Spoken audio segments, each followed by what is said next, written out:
Kansas State at Texas. It is big noon kickoff. It is Brady Quinn and company in tow on a network I don't work for, so I'm going to stop promoting them now. But this is Kansas State at Texas. Oh, my goodness. Did you see the number on this? FanDuel, as of this hour, has Texas minus 4.5. I warned you, did I not? I warned you about what we call ignition teams. And those are teams that you try and turn the engine over early in the season, dead battery, carburetor may be messed up for whatever reason, that thing's not cranking. And some people mistakenly leave those teams for dead. But something happens, you call the right repairman, you get the right parts, you go to AutoZone and pick up an Avery Johnson, for example, and then all of a sudden you turn that ignition and that thing cranks. And then you put your foot on the gas and it revs. And you say, where was this car in week 1 or 2 or 3? Well, this is college football.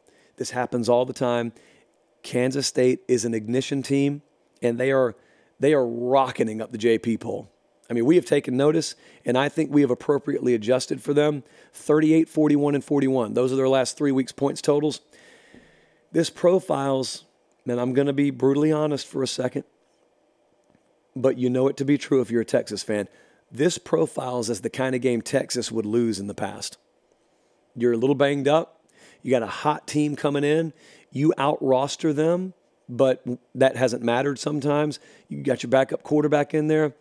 Your back's against the wall. It is must win. It's an earlier kickoff, and it's the kind of game you have lost all too often recently. If you want to do something you haven't done in the future, got to do things you hadn't done in the present. That's not a Meemaw quote. You can tell because it was a little more lame. That's just a me special. I want you to answer me a question really quick here. Who has the better offense? Kansas State or Texas? Who has the better offense? Points per game, KSU. Rush yards per game, KSU. Third down conversion percentage, KSU. Quarterback protection ability, KSU. There are, not across the board, but there are a lot of key indicators that actually lean Kansas State in this game. And that's with quarterback change. And I'm just looking at this game, and I'm thinking about, a few weeks back when I was standing in the Cotton Bowl on the sideline there, watching Dylan Gabriel do what, frankly, I didn't think he was going to be able to do. And that was run for over 100 yards at the quarterback position, no less, against Texas. And the reason I bring that up, obviously, is because I got a cat here in Avery Johnson who specializes in that. And if you don't get a 14 or 21-point lead on them, and maybe even if you do, you're going to have to deal with it all afternoon. And I think that it's going to be effective.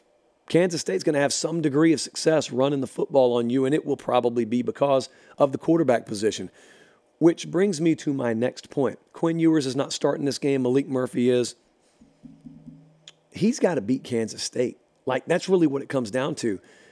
He's got to make the plays to beat them. It's not very difficult to envision the kind of defensive game plan that Kansas State's going to employ here. And I think especially early, they'll send as many looks at him as possible to get him flustered. Because last week they didn't have to pay for mistakes he made against Brigham Young, but he made them. And if he makes those same kind of mistakes this week, they probably will have to pay for them. Kansas State is 78th in pass defense. Okay, so there will be plays to be made there.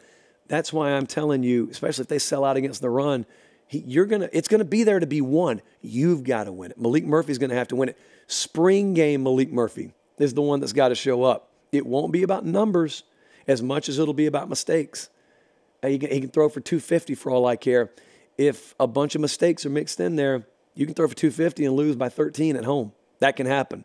What happens inside the 20 is what will ultimately decide this game right now, though, because I look at Texas.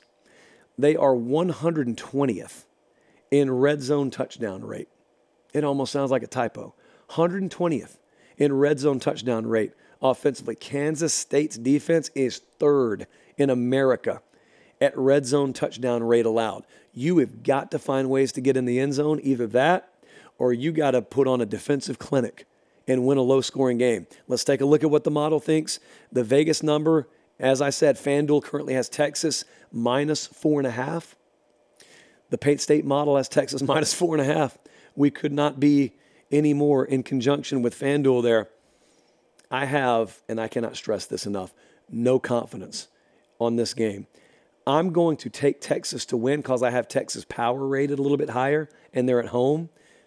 I'm going to take Kansas State in the points. Like, there's obviously not a whole lot of skill in doing that. I'm not betting this game.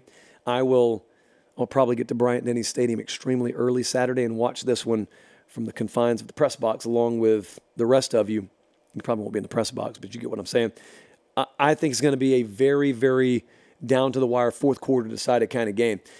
I don't have to tell you, the Big 12's chaos every year anyway. If Texas loses this game, that's their second conference loss. And, buddy, it could break loose out there. Because think about this. We got Oklahoma State also happening next Saturday or this Saturday. And you just could have a minefield. We've got 1, 2, 3, 4. We got 5 teams in that conference with 1 conference loss. We got another 2 of them with 2 conference losses. Like well over half the league is still alive. It's really a beautiful thing.